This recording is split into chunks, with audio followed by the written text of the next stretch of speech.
नमस्कार दोस्तों, स्वागत है आपका ओनली पीसीएस पर। आज देखिए जो हमारी आंसर राइटिंग शुरू हुई है 6 जनवरी से, डे 1 के ये प्रश्न हैं, इनके मॉडल आंसर देखेंगे हम लोग और कैसे क्या कुछ कमियां की हैं आपने, उनको इनसे सीख सकते हैं। तो पहला प्रश्न था मूल्य क्या है, इनके केंद्रीय तत्वों पर प्रकाश डालना है। ठीक है, वैल्यूज और उनके सेंट्रल एलिमेंट्स 125 शब्दों में लिखना था। दूसरा था भारतीय समाज में परंपरागत मूल्य क्या है, आधुनिक मूल्यों से इसकी क्या भिन्नता है, व्याख्या करनी है 200 शब्दों में। तीसरा था मूल्य सृजन में परिवार, समाज और शिक्षण संस्थानों की भूमिका की विवेचना करनी थी 200 शब्दों में। ठीक है, तो ये थे आपके तीन।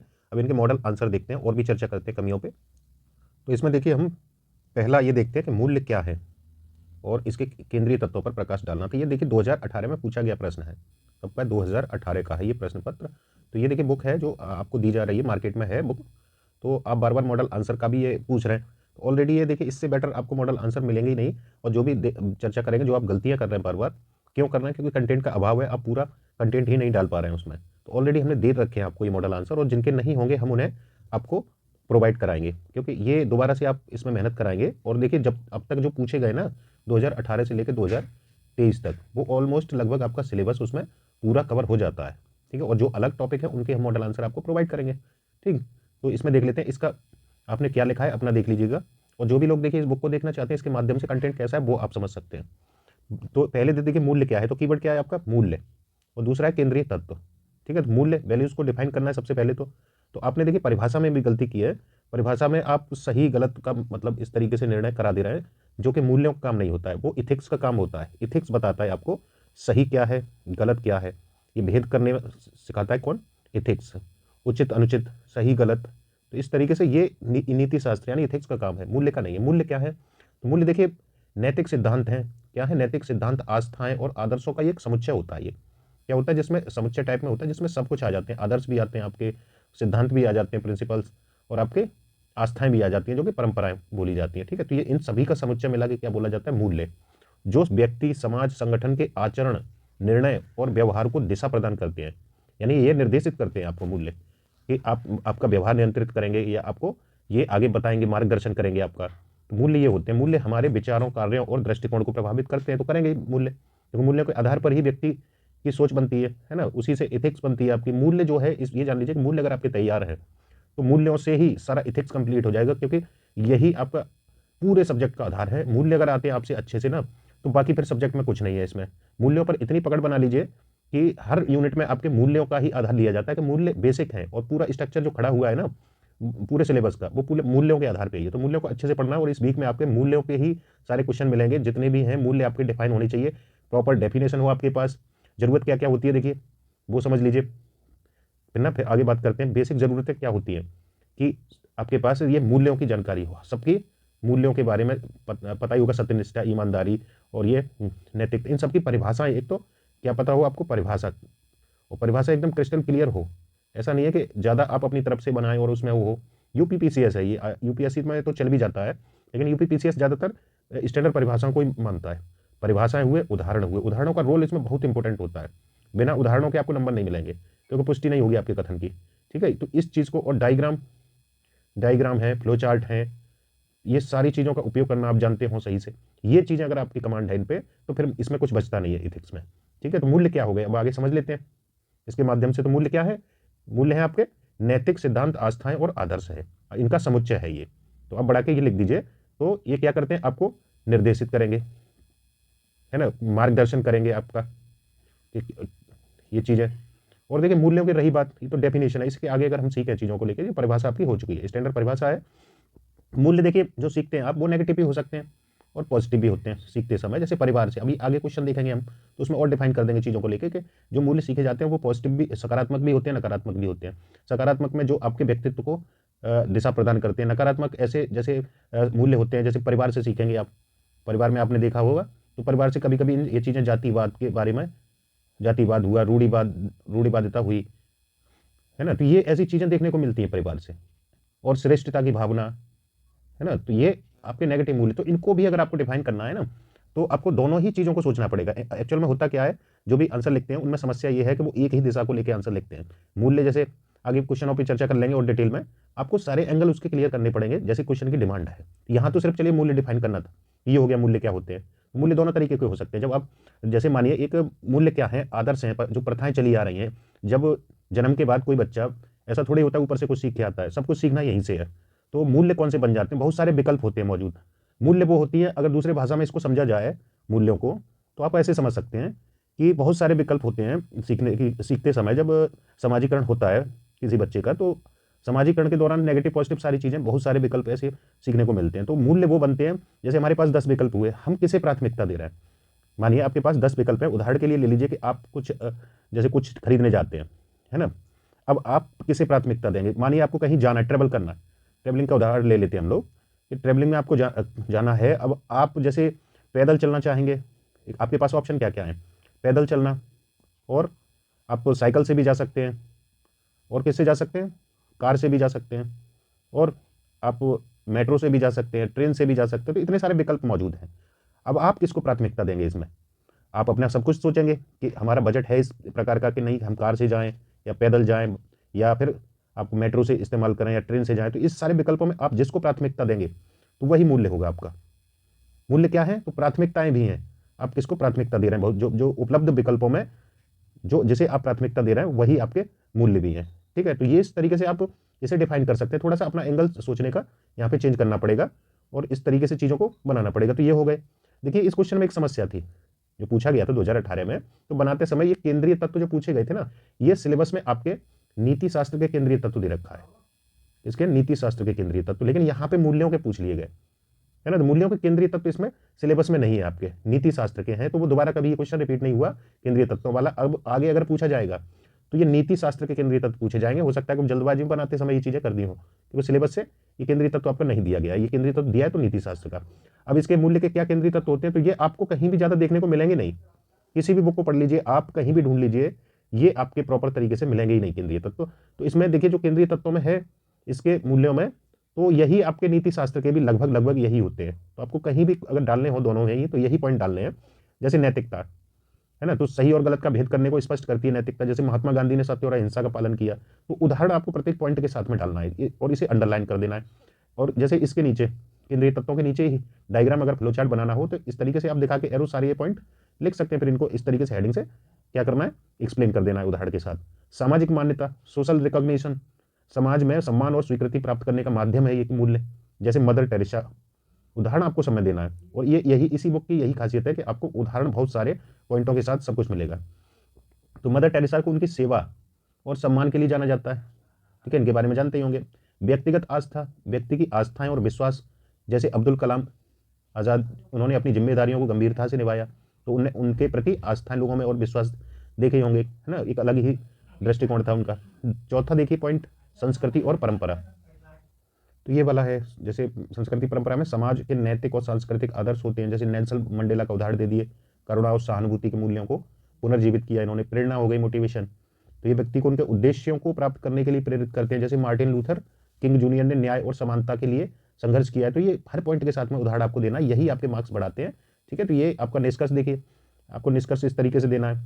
इन केंद्रीय तत्वों के माध्यम से मूल्य व्यक्ति के आचरण और निर्णय को सही दिशा में मार्गदर्शित करते हैं, जिससे समाज में नैतिकता, सम्मान, करुणा, जिम्मेदारी, न्याय के उच्च आदर्श स्थापित होते हैं। तो इस तरीके की एक बैलेंस आपको निष्कर्ष भी देना पड़ेगा, जिसमें कि अब इसमें निष्कर्ष में एक समग्रता दिखनी चाहिए, जो कि दिख रही है। पूरा जो हमने ऊपर किया एक्सप्लेन, उसका ये सारा निष्कर्ष निकाल दिया। ठीक है, तो इस तरीके से आप देख सकते हैं। अब दूसरा प्रश्न देख लेते हैं।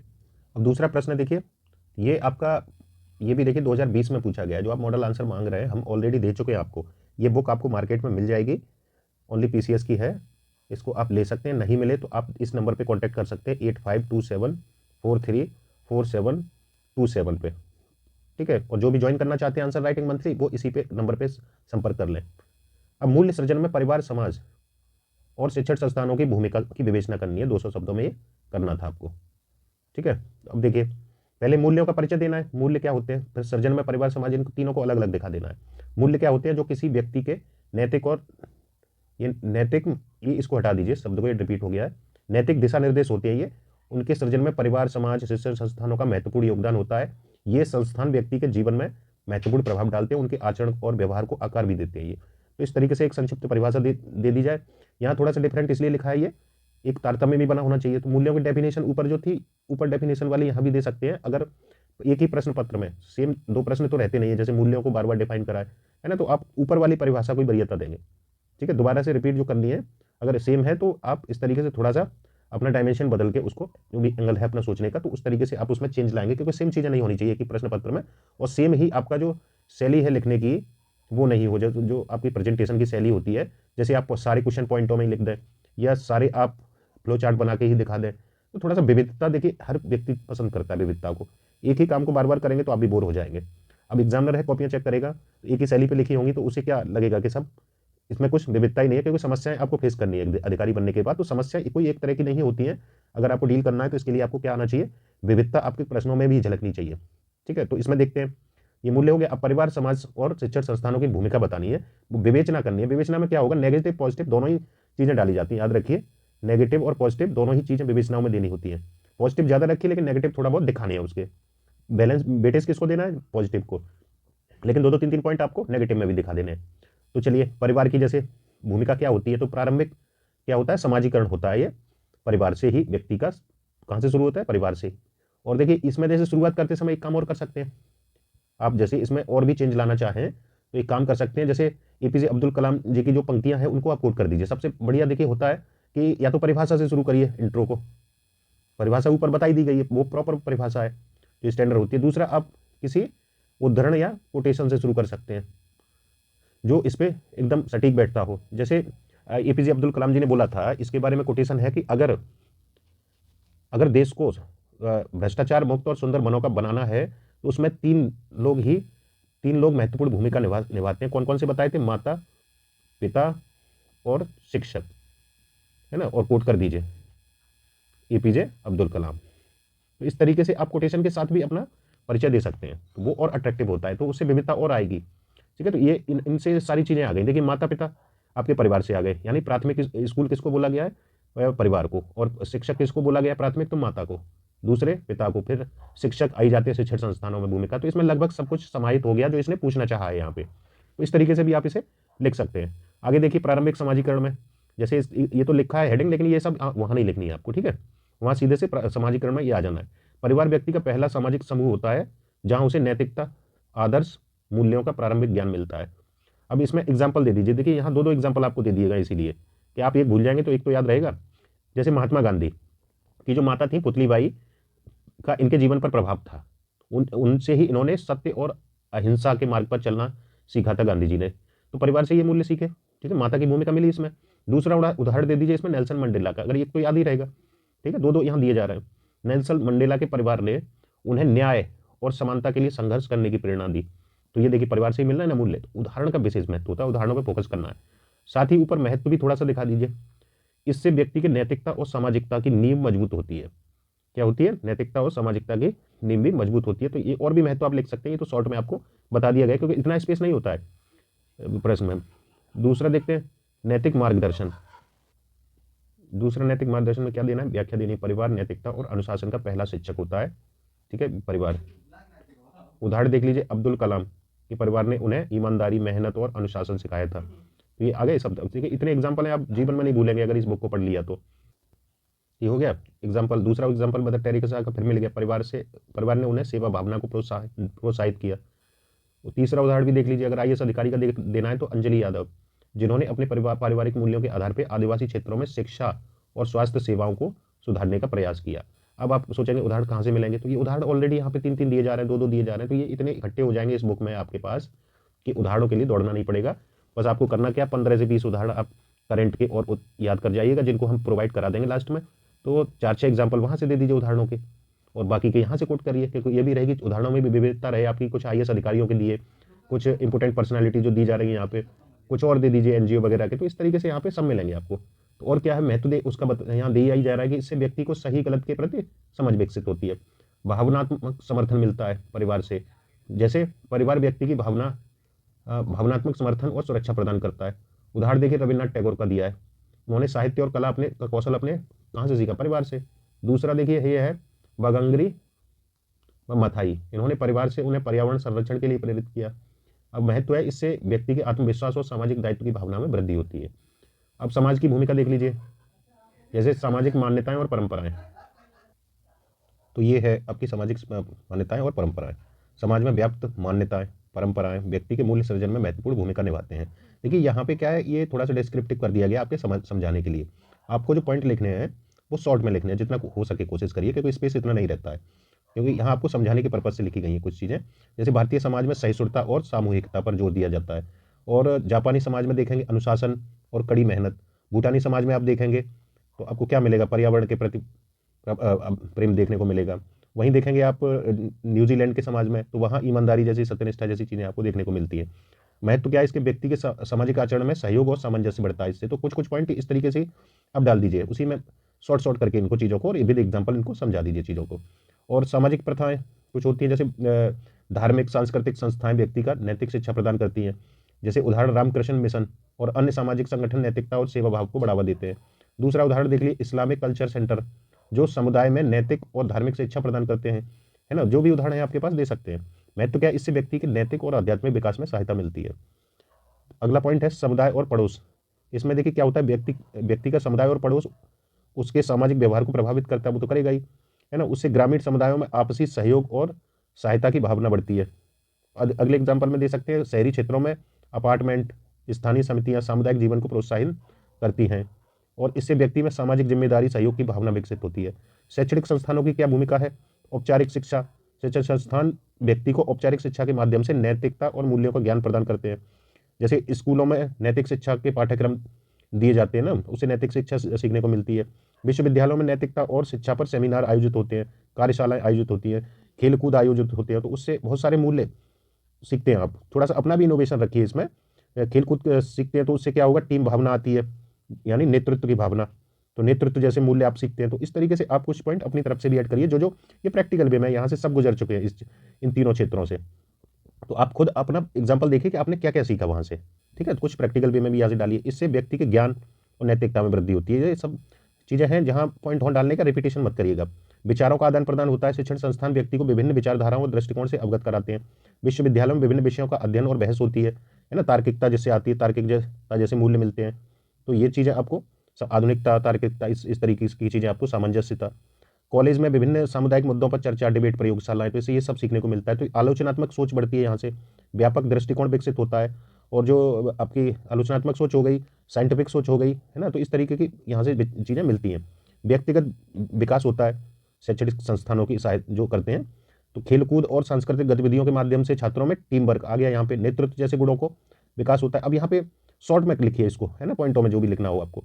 आगे देख लीजिए और उदाहरण है, जैसे एनसीसी, नेशनल कैडेट कॉर्प्स, और एनएससी यानी नेशनल सर्विस स्कीम जैसे कार्यक्रम आयोजित होते हैं। इससे व्यक्ति में आत्मविश्वास बढ़ता है और आत्म सुधार की क्षमता बढ़ती है। तो ये मूल्य सीखने को मिलते हैं। सामाजिक सेवा और नैतिकता पाठ्यक्रम में देखिए क्या होता है, तो शैक्षणिक संस्थान सामाजिक सेवा और नैतिकता के पाठ्यक्रम के माध्यम से सामाजिक जिम्मेदारी का एहसास कराते हैं। क्या बढ़ता है, तो आप सीधे से यहाँ से इतना पॉइंट लिख दीजिए, सामाजिक जिम्मेदारी का एहसास। उदाहरण में देखिए यही एनएससी, नेशनल सर्विस स्कीम, और national NCC, national cadet corpse कार्यक्रम जैसे आयोजित कराते हैं लोग। और विश्वविद्यालयों में सामूहिक सेवा परियोजनाएं चलती हैं, जैसे आप अब भी हिस्सा लिए होंगे, वृक्ष लगाना, साफ सफाई करना, इस तरीके की चीज़ें होती हैं। उससे बहुत सी चीज़ें सीखने को मिलती हैं आपको, है ना। क्या क्या सीखते हैं वो आप कमेंट बॉक्स में भी बता सकते हैं। और एक रियल एग्जाम्पल देख लीजिए, आईपीएस अधिकारी किरण बेदी का, जिन्होंने अपने परिवार और समाज से प्राप्त नैतिक मूल्यों के आधार पर पुलिस बल में सुधार किए और जनता की सेवा में उत्कृष्ट योगदान भी दिया। इससे क्या होता है, छात्रों में सेवा भावना बढ़ती है। तो कौन सा मूल्य मिला, सेवा भावना और नैतिकता का विकास हुआ। तो ये मूल्य आपके हो गए यहाँ पे, है ना। तो ये सीधा, ये आपको ब्रॉड वे में इसलिए समझाया गया, इनको आपको शॉर्ट में लिखना है। निष्कर्ष देखिए, मूल्य सृजन में परिवार, समाज, शिक्षण संस्थानों की महत्वपूर्ण भूमिका होती है। परिवार नैतिकता और अनुशासन की नींव रखता है। समाज व्यक्ति को सामाजिक मान्यताओं और परंपराओं से अवगत कराते हैं।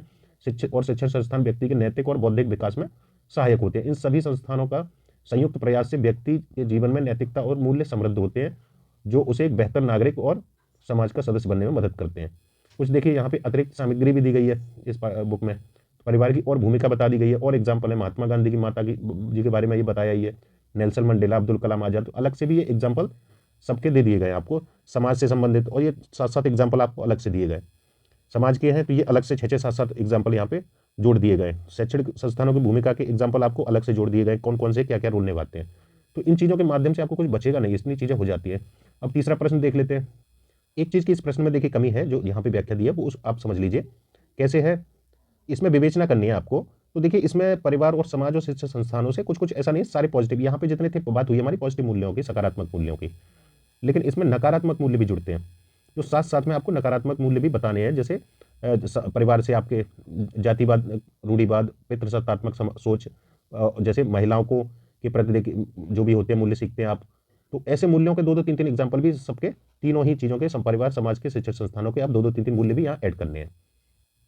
अगला है देखिए भारतीय समाज में परंपरागत मूल्य क्या है, आधुनिक मूल्यों से इसकी भिन्नता क्या है। तो ये स्पष्ट करना था 200 शब्दों में। तो परिचय में देना है, भारतीय समाज में परंपरागत मूल्य हमारी सांस्कृतिक, धार्मिक और सामाजिक परंपराओं का आधार रहे हैं। ये मूल्य हमारी आस्था, नैतिकता और सामाजिक आचरण को निर्धारित करते हैं। आधुनिक मूल्य दूसरी ओर पश्चिमी प्रभाव और वैश्वीकरण के परिणाम स्वरूप उत्पन्न हुए, जो व्यक्तिगत स्वतंत्रता, प्रौद्योगिकी और वैज्ञानिक सोच पर जोर देते हैं। तो इस तरीके से आपको लिखना है परिचय इस डायरेक्शन में, जिसमें क्या देखिए परंपरागत मूल्य भी आ गए, है ना, और आधुनिक मूल्य से ये भी आपने यहाँ लिंक हो गया। तो यहाँ एक तरीके से ये देखेंगे पूरा समग्रता दिख रही है इसमें परिचय में। तो इस तरीके से ही आपको परिचय देना है।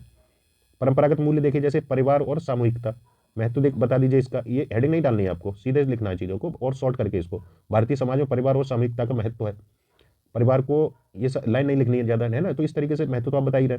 परिवार को समाज की बुनियादी इकाई माना जाता है और सदस्यों का पारस्परिक समर्थन और सहयोग महत्वपूर्ण है इसमें। उदाहरण देखिए संयुक्त परिवार प्रणाली, जहाँ कई पीढ़ियाँ एक साथ रहती हैं। और वहीं देखिए आध्यात्मिक और धर्म, तो भारतीय समाज में इसका गहरा प्रभाव है। धार्मिक अनुष्ठान और पूजा पद्धतियाँ समाज के अभिन्न अंग हैं ये। उदाहरण देखिए विभिन्न धार्मिक पर्वों का पालन, दिवाली, होली, ईद और क्रिसमस जैसी चीज़ें मिलती हैं। सम्मान और विनम्रता, बड़ों का सम्मान, विनम्रता और भारतीय संस्कृति के महत्वपूर्ण तत्व, यह सामाजिक सौहार्द और सेवा भाव को बढ़ावा देते हैं। बड़ों के जैसे पांव छूकर आशीर्वाद लेना, अतिथि देवो भव की भावना, ये सब उदाहरण में आप डाल सकते हैं। कर्तव्य परायणता, भारतीय समाज में अपने कर्तव्यों और जिम्मेदारियों को पालन करना अत्यधिक महत्वपूर्ण माना जाता है। सरकारी सेवक अपने कर्तव्यों को पालन करते हैं, जैसे सतीश धवन ने जो इसरो के प्रति अपने कर्तव्य का पालन किया, ये भी आप दिखा सकते हैं। आधुनिक मूल्य दे दीजिए, है ना, और भी मूल्य हो सकते हैं। ये आपको अपने तरीके से भी सोचना है। ये प्रश्न ऐसा नहीं है एज इट इज लिखने हैं, आप इसी में इनोवेशन कर सकते हैं, है ना। और भी कुछ ऐसा थोड़ी है सारे मूल्य लिख दिए गए 200 शब्दों में, बहुत कुछ होता है इसके बाद भी। तो आप सोचिए और कुछ नयापन और लेके आइए अपनी तरफ से। आधुनिक मूल्य देखिए व्यक्तिवाद, आधुनिक समाज में व्यक्तिवाद को प्रोत्साहन मिलता है। जो आधुनिक समाज है वैसे देखिए क्या हो रहा है, तो ये व्यक्तिवाद यानी सिंगल व्यक्ति की तरफ ज़्यादा सोच बढ़ रही है। जो सिंगल परिवार दिखाई आपने, वहाँ संयुक्त परिवार होता था, यहाँ एक एकल परिवार देखने को मिलता है आधुनिक समाज में। ये व्यक्तिवादिता बढ़ रही है, जहाँ व्यक्ति की स्वतंत्रता और व्यक्तिगत आकांक्षाएं प्रमुख होती हैं। उदाहरण देखिए युवाओं को अपने करियर और व्यक्तिगत लक्ष्यों पर ध्यान केंद्रित करना। वैज्ञानिक दृष्टिकोण इससे बड़ा है आधुनिक मूल्यों से। उदाहरण देखिए स्वास्थ्य सेवा में तकनीकी उन्नति और अनुसंधान। लैंगिक समानता, महिलाओं और पुरुषों के समान अधिकार और अवसर प्रदान किए इसने। महिलाओं की शिक्षा और कार्यस्थल पर समान अवसर, जैसे कल्पना चावला का नासा में योगदान बता दीजिए। वैश्वीकरण और प्रौद्योगिकी का महत्व देखिए, वैश्वीकरण और प्रौद्योगिकी का जो प्रयास है समाज में नए अवसरों और चुनौतियों को, ये हटा दीजिए शब्द को, है ना, चुनौतियाँ लेके आता है ये। आगे बता दीजिए और भी मूल्य हैं। उदाहरण दे दीजिए इंटरनेट और सोशल मीडिया का उपयोग, जैसे सूचना और संचार का नया युग शुरू हुआ है। भिन्नताएं अलग से बता दी, जैसे सामूहिकता बनाम व्यक्तिवाद। अब मेन चीज़ ये है, बाकी तो चीज़ें समझा दी, उनको शॉर्ट में आपको देना था, है ना, डायग्राम फ्लोचार्ट से बता के फिर इस पे आ जाना था सीधे। यहाँ तो समझाने के लिए ये इतनी चीज़ें आपको दे दी गई, इन्हें शॉर्ट कैसे करेंगे और प्रेजेंट कैसे करेंगे, वो आपका क्या है, इनोवेशन होगा। तो यहाँ परंपरागत में क्या है, सामूहिकता पर जोर दिया जाता है, जहाँ समुदाय और परिवार प्रमुख होते हैं। आधुनिक मूल्यों में व्यक्तिवाद पर जोर दिया जाता है। ये उसी को या तो इसी को लिख दीजिए और एग्जाम्पल जोड़ दीजिए। आध्यात्मिकता बनाम वैज्ञानिकता, धार्मिक आस्थाओं और आध्यात्मिकता पर जोर दिया जाता है। और वहीं आधुनिक मूल्यों में वैज्ञानिक दृष्टिकोण और तर्कसंगत सोच को पर जोर दिया जाता है। और लैंगिक भूमिका देखिए क्या है इसकी, महिलाओं और पुरुषों के पारंपरिक भूमिकाओं पर जोर दिया जाता है परंपरागत मूल्यों में। आधुनिक में लैंगिक समानता, समान अवसरों पर जोर दिया जाता है। प्रौद्योगिकी और वैश्वीकरण में देखिए परंपरागत मूल्य क्या है, तो स्थानीय परंपराओं और संस्कृति का पालन होता है। आधुनिक मूल्यों में वैश्विक संस्कृति और प्रौद्योगिकी का समावेशन तक ये मूल्य जैसे देखने को मिलते हैं। निष्कर्ष आप दे दीजिए, बैलेंस निष्कर्ष या कुछ हो आप अपनी तरफ से बनाइए या फिर इससे सीखिए। ये देखिए निर्देशित भी करेंगे आपको, बार बार इसे पढ़ेंगे तो हमें किस दिशा में सोचना है, आपको भी अपनी सोच बनानी है। यहाँ पे ऐसा नहीं है आपको एज इट इज लिखना है या वो सब है, इसके माध्यम से आप सोचना सीख जाएंगे। अगर बुक को पढ़ लिए तो बुक से इतना फायदा होगा कि आपकी सोच डेवलप हो जाएगी। निष्कर्ष में भारतीय समाज में परंपरागत आधुनिक मूल्यों एक दूसरे के पूरक हैं ये, जबकि परंपरागत मूल्य हमारी सांस्कृतिक विरासत और सामाजिक संरचना को बनाए रखते हैं, और आधुनिक मूल्य हमें वैश्विक समाज में आगे बढ़ने और नई चुनौतियों का सामना करने के लिए तैयार करते हैं। दोनों मूल्यों का संतुलन हमारे समाज को समृद्ध और सशक्त बनाता है। तो इस तरीके की आपकी ये बेस्ट निष्कर्षों में आता है। तो इस तरीके से निष्कर्ष आप दे सकते हैं, ठीक है। तो ये चीज़ें हैं, देखिए ये सारी जितने भी बुकलेट बनाई है ना, वो इसी पैटर्न पे आधारित है। आपको हर पॉइंट के साथ में जो जो चीज़ जरूरत होती है वो सब कुछ दिया गया है। तो जो भी लोग हैं मॉडल आंसर के साथ साथ जो PYQ के पुराने सॉल्यूशन आपको नहीं ऐसे देखने को मिलते होंगे, तो ये उनके लिए भी है। कोशिश करेंगे आपको ये सब कराया जाए। पहले इस पे पकड़ बनाइए, फिर आप इससे नया एंगल सोचिए। तो जैसे ये क्वेश्चन दिया भेद कीजिए, तो इन सब के बारे में देखिए कैसे डेफिनेशन लिखनी है, फिर मुख्य बिंदुओं में किस तरीके से ये डालने हैं। तो यहाँ तो तोड़ तोड़ के हर चीज़ को बता दिया गया है ना। इससे भी अगर आगे आपको कोई बुक इस तरीके की मिल जाए तब बताइएगा इन चीज़ों में। तो ये हर चीज़ को अलग अलग वे में आपको समझा दिया गया है। तो सारी ही बुकें उपलब्ध हैं, आप सब ले सकते हैं। पेपर 1, 2, 3, 4 इन सब के PYQ 6 साल के 18 से 23 तक ये सब मिल जाएंगे, है ना। पेपर वाइज हैं ये सारे, एक ही पेपर बुकलेट में पेपर 1 के 6 साल के 2 के। और नोट्स अगर चाहिए तो नोट्स देखिए जो अवेलेबल है हैंड रिटन पेपर 1, 2 और 5, 6 के। इनको अलग से भी दिखा देंगे हम जो हैंड रिटन नोट्स हैं। कंटेंट में कहीं आपको वो नहीं लगेगा कि मार्केट से लाख गुना बेटर कंटेंट आपको मिलेगा। किसी भी बुक को उठा लीजिए, जो भी मेंस दे रहे हैं इसको अच्छे से देखें, जो भी बताया है, क्योंकि बुकें हमारी सारी इसी पैटर्न पे लिखी गई हैं। किसी और भी क्वेश्चन को उठा के देख सकते हैं, हर चीज़ को तोड़ तोड़ के। जैसे अब इसी में देख लीजिए ये चीज़ें बताई हैं, है ना, किस किस तरीके से कितनी चीज़ों को हर एंगल से तोड़ के आपको समझा दिया गया है। तो इससे आपकी उदाहरण भी देखिए, नए नए उदाहरण दिए गए हर पॉइंट के साथ में, तो आपकी कोई कमी नहीं होगी। इथिक्स एग्जाम्पल्स का खेल है, जिसके पास एग्जाम्पल है वो इथिक्स अच्छे से कर लेगा। साथ में बस आपको डेफिनेशन एक स्टैंडर्ड रटनी है। बाकी आप इतना समझ, इस एज पे जाने के बाद इतने जान सब पढ़े होंगे नैतिकता और इथिक्स, ऐसा नहीं है, बस यहाँ पे शब्दों से रूबरू होना है। तो आपको कैसा लगा वीडियो ये आपको कमेंट बॉक्स में बता दीजिए, तो इसे कंटिन्यू हम लोग रखेंगे आपके लिए। Thank you.